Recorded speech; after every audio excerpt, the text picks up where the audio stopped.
Welcome to Soil and Soul, a Catholic Passage podcast. Before beginning today's episode, we give God the first fruits of time and attention by listening to His Word and reflecting upon it with one of our spiritual fathers. May you be blessed with the Lord in your minds, on your lips, and in your hearts to bear the fruit that eternally endures. Greetings. I'm Father Mark Stoll, priest of the Diocese of Sioux City, joining you today here on Soil and Soul to offer the biblical reflection for Monday, the 25th week in Ordinary Time, September 22nd. The reading today comes from the Gospel of St. Luke.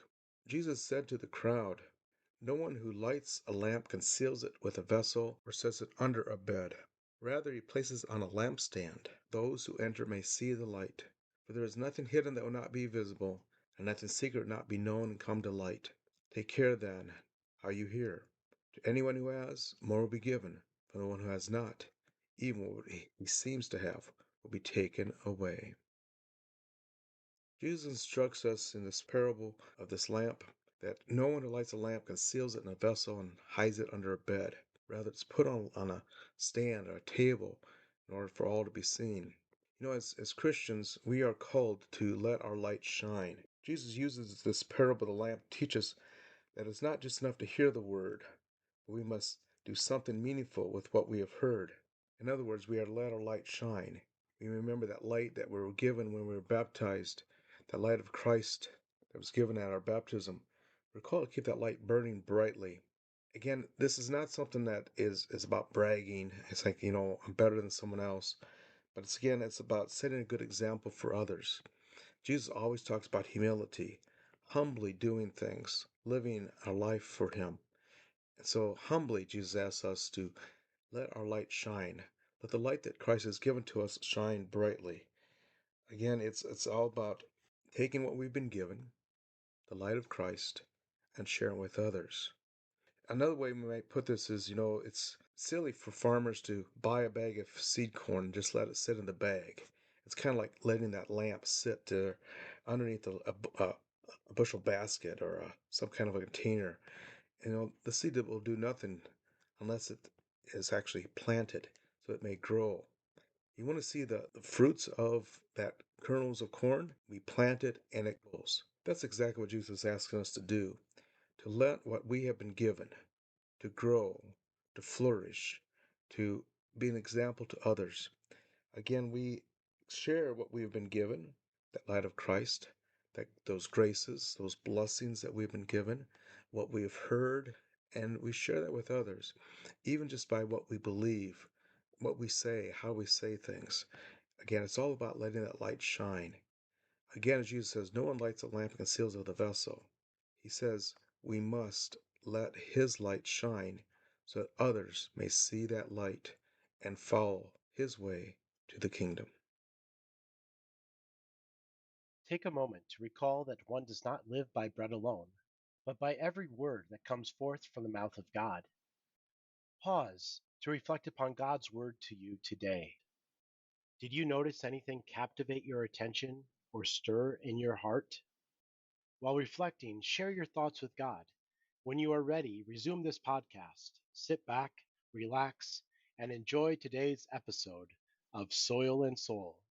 God bless you and thank you for joining us.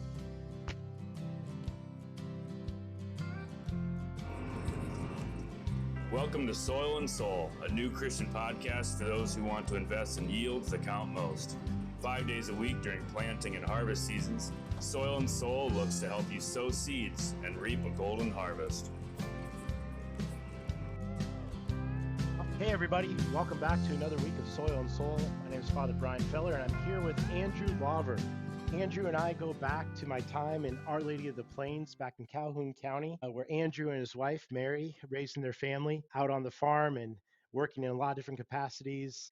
I really enjoyed getting to know you guys, Andrew, and happy to have you with me today. Well, thanks for the opportunity. It's an honor to be here, and I look forward to the conversation. Well, awesome. Today, as Mondays usually are, today talking about faith and farming. And here you have it, a priest and a farmer, both Catholic Christians you tell us a little bit about yourself, Andrew? Yeah, absolutely. Reside near Lake City, Iowa, between Lake City and Rockwell City on a fifth generation family farm here. We've got corn and soybeans that we raise along with cattle, Angus and Charolais cattle. And we've got 3 kids. They're 5, 2, and about 10 months. So there's a lot of busy days here, but many fulfilling days as well. And farm with my brother and my mother and father too. Well, that's great. So your brother and you, do you split the operations? He does certain jobs, you do certain jobs, or your dad does? How does that work in a family farm, or at least yours? Yeah, it's really important from our perspective to have focused roles. So, areas where each individual feels like they really are contributing or even are somewhat of an expert in. And so, we really try to divide that up a little bit. I'm very focused on the row crops and selecting the seed genetics and the fertility in the soil, getting that crop to where it needs to be throughout the year, scouting, etc. My wife is very involved in the grain marketing as well as just a lot of the business planning. She's really sharp with all of that. And then my brother is very good with mechanics and operations too. And so we all spend time, each of us, taking the crop into the elevator, but his happy place is the combine, so he spends a lot of time in the combine throughout the fall. And dad, I think he's fulfilled just watching all of us carry on the farm, and so he's kind of the rover when we get into the busy times, and we wouldn't be where we are today without him either. And so really just ensuring that we're fulfilling his legacy too as we're taking it forward. He's kind of our consultant, if you will. Well, I love it. What you said about everyone playing their role with their strengths and contributing to the whole project in a fulfilling way is so insightful, clear, helpful. Because with Catholic Passage, where this podcast comes from, we want to raise up lay men and women in the faith, not just priests and pastors and so forth. But we want to raise up the ordinary person to give of their strengths, their gifts in a fulfilling way to help others in the big project of God's kingdom. So just seeing this analog between what you guys are doing and what we're doing is really cool. So tell me a little bit more about this coming, well, for those who are listening, may already be in the combine. I know you guys probably are just getting there or getting ready, but what are you looking forward to with this harvest season? Well, it's interesting because the harvest season really is the culmination of all the efforts throughout the entire year. And as farmers, it's so interesting because you get that check or we've got cattle too, so there's a little bit more of a cash flow.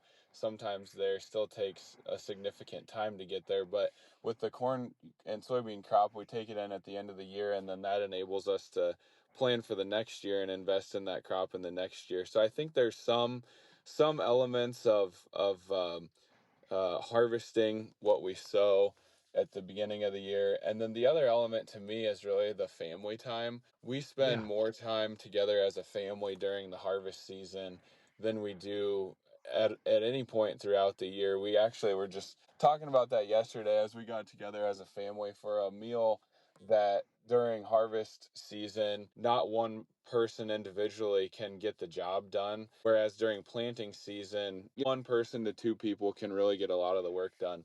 At harvest, it's so important to lean on others and have 2 to 3 to even up to 5 people that are helping at various points in time. And that can involve running the combine, taking grain to the elevator, but then also too, we've got 3 kids that are 5 and under, and so if my wife's involved in hauling grain to the elevator too, and so sometimes she's got three kids in car seats in the back of the truck, taking a wagon in. And our hope too is that they appreciate the effort that it takes and the commitment that it takes, and by observing that whatever they choose to do in life, they can carry forward that commitment and persistence as well. You are just teeing up so many golf balls for me to hit. Now, I'm not great aim, so you're making it pretty easy. When you were talking about how it takes 5 people to bring in the harvest, it takes teamwork, not just one person. I couldn't help but think of the harvest is plenty, but the laborers are few.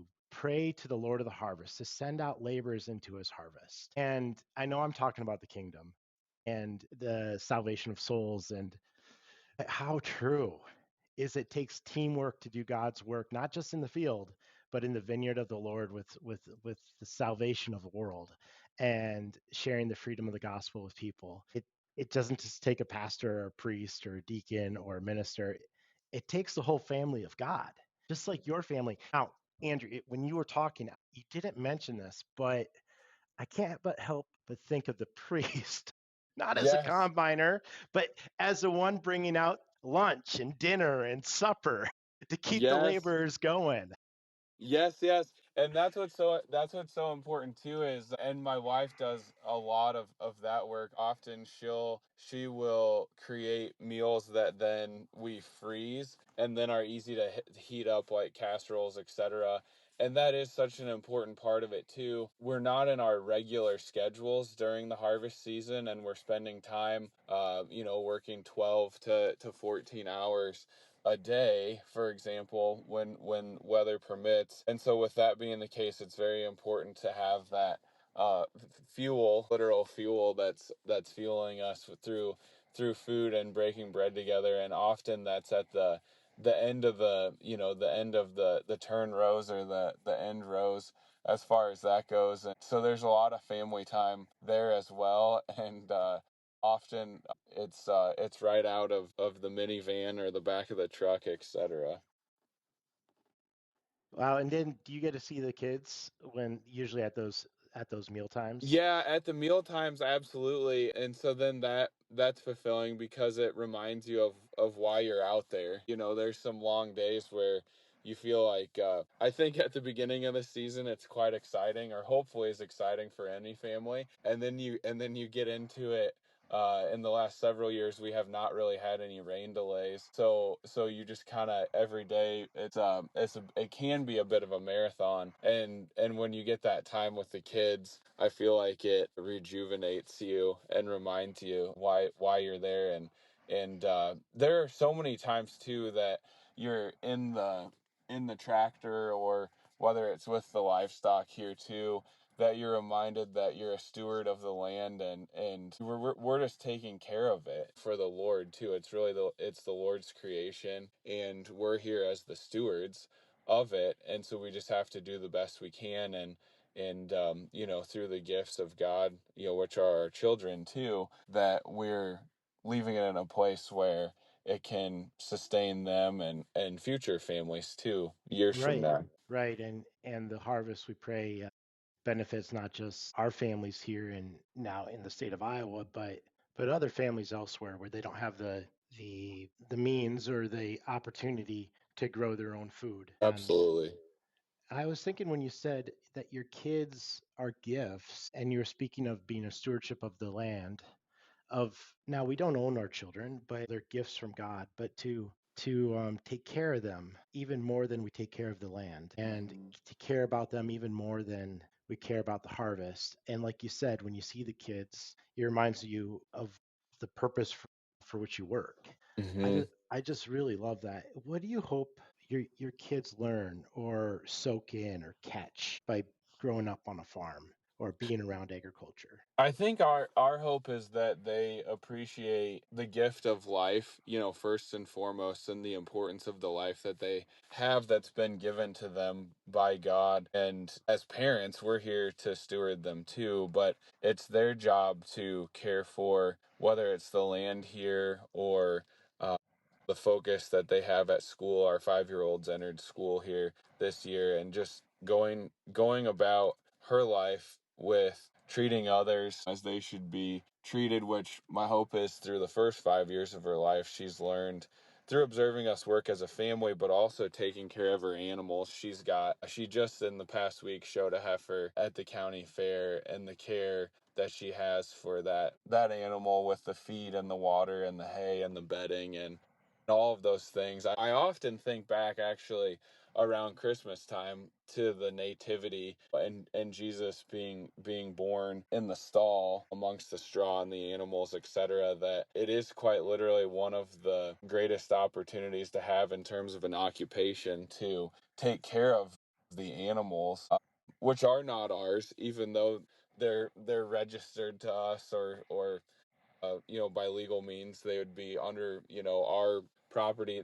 They're really not, right? I mean, that element of these are this is our opportunity to take care of these for the Lord while we're here on earth. I love it.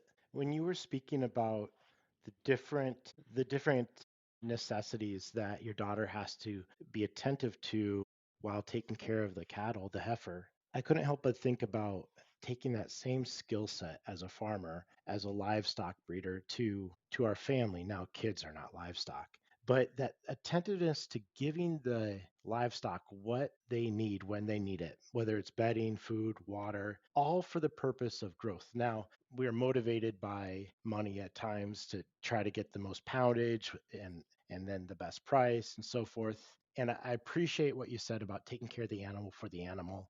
Of course, recognizing that we can use them as food, but wanting them to grow as God designed them to grow and to that sort of animal husbandry to guide it. The same thing with our kids is to cooperate in their growth as God wants them to grow and to be attentive to those different needs. Now, of course, there's many more needs for a human than for a cow or a steer or so forth. We have Absolutely. the emotional, the intellectual, the critical thinking, the relational, the social sort of aspect of our lives, the spiritual part of our lives. And I would just say to that rancher, man, your skill set in your occupation can make you a better father. And I can say to him or her, your skill set as a mom or dad makes you a better farmer.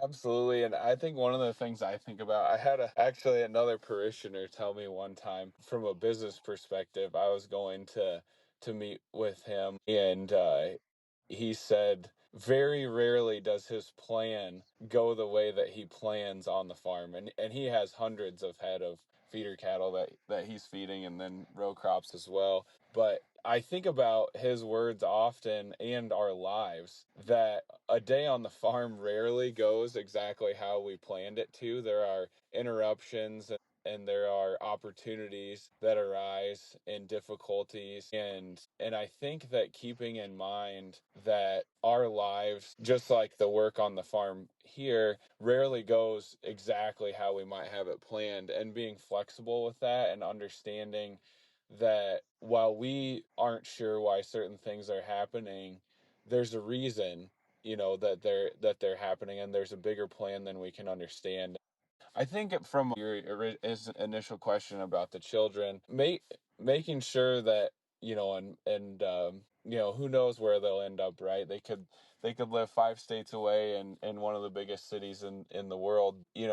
Keeping that understanding of the world and the flexibility that they're truly not in charge of their own individual life. They're in charge of their actions, but they're not in control of everything. That's the Lord, and I think that's one of the most important things we can impress upon them too. Wow. Yeah, I think you're right on. Isn't there that prayer, what's it called? The Serenity Prayer. I don't remember how it exactly goes, but it's something to the effect of grant me the courage to change the things I can, the serenity to accept the things I can't change, and the wisdom to know the difference. That is exactly right. I love that you just brought that up, because I carry it's on a business card, but it's just like a business card sized serenity prayer in my wallet, because I can't tell you the number of times that especially on the farm and in this occupation of agriculture, that it's not easy. So I appreciate that. Yeah.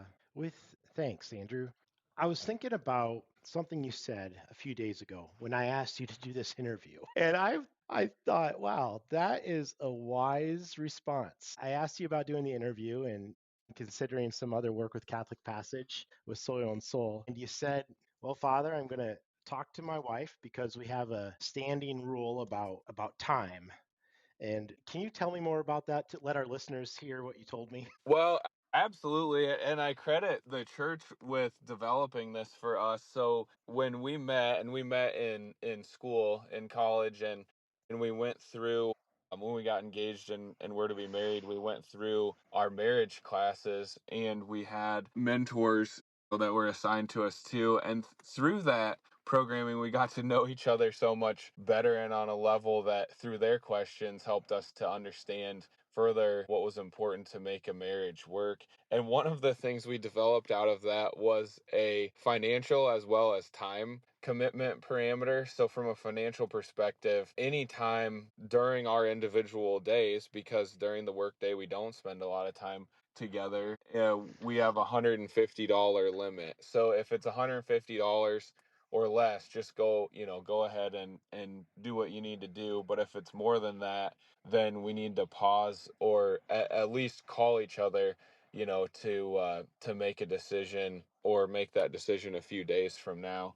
And from a time perspective, that same we have that same commitment to each other, which is if there's an opportunity and it impacts more than say an hour of your time, having that same conversation about how is this going to impact the family if I commit to something that could take several hours and then you're not available to the family or to the work at hand either. So um it's been something for us that through now almost 6 years of marriage, we'll be celebrating our 6 year anniversary. We have found to be effective. At times challenging because you really want that thing that takes a little more time, or you may really want that thing that costs a little more, but you need to be bought in together on it because at the end of the day, we're Right. Oh, yeah, the bond of marriage. Okay, a couple clarifying questions. When you're going to purchase fuel, like whether gasoline or diesel, sometimes it goes over 150. Is that just presumed that the regular things that are usually over 150, you can go ahead and just do?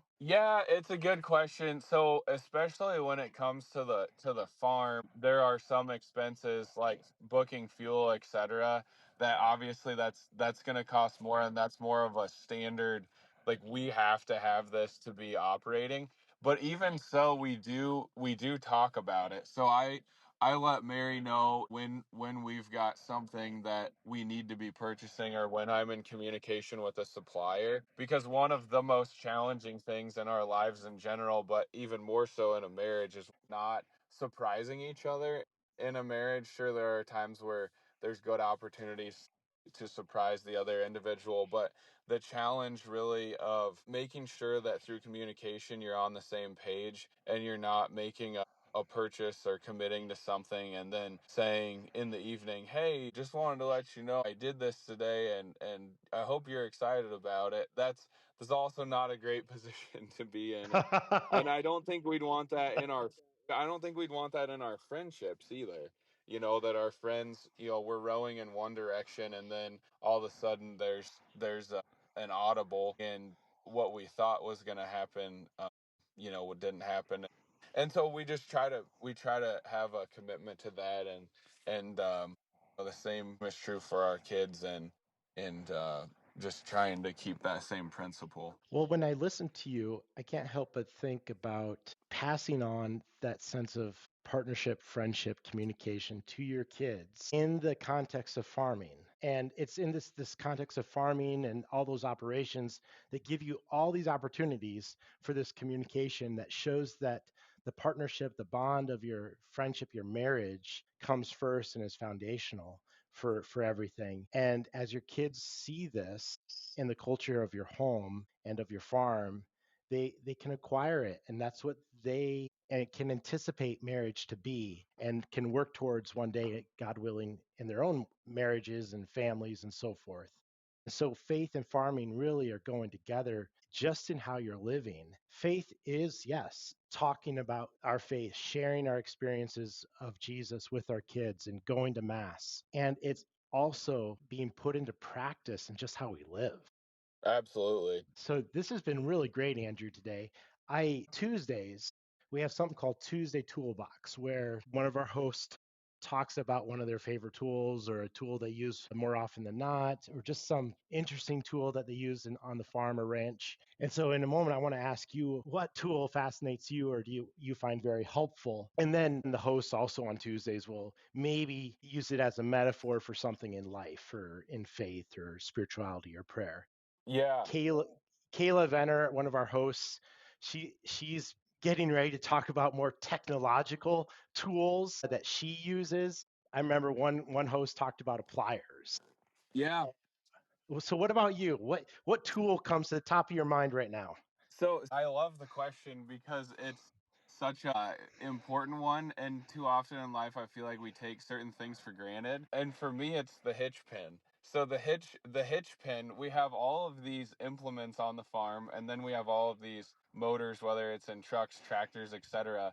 But the hitch pin, you can be working on or doing everything you are, but without that hitch pin to hook the implement to the tractor or hook the hay rack to the pickup, you don't have anything. And it is a third party element of that vehicle and implement, but you have to hook it together, right? And so Hmm. I'm also thinking now about our faith and everything else. You can really go about your day and be the nicest person in the world and just be kind, etc. But if you don't have that commitment to your faith and that belief, I feel like that's really that and to me that's the written word and the Bible. I think you could find the scripture as one of those Hmm. elements, or attending mass, etc. It's like that connection between you and Jesus Christ. Your actions and your connection between Jesus Christ have to be bonded by something. And on the farm, I think about the hitch pin as the importance of that tool, if you will. Hey, thanks a lot, Andrew. You're right on. I think I've said that multiple times. What you say really resonates with me, and I hope it resonates with our listeners today. Thank you, everybody, for joining us today on Soil and Soul, a Catholic Passage podcast. Whether you're a Catholic Christian or non-Catholic Christian, or just a listener with no faith at all, thanks for joining us today, and I hope this enriches you. Have a great day, and God bless. Thank you, Andrew, for joining me. Thank you for joining us for this episode of Soil and Soul, and we hope that it blesses you.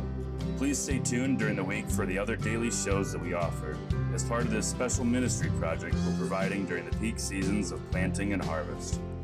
Also, if you'd like to find out more about Catholic Passage, how you might collaborate with us, or even support our mission, please visit us at CatholicPassage.com. Most importantly, you can support us with your prayers. We'll be praying for you. Please pray for us.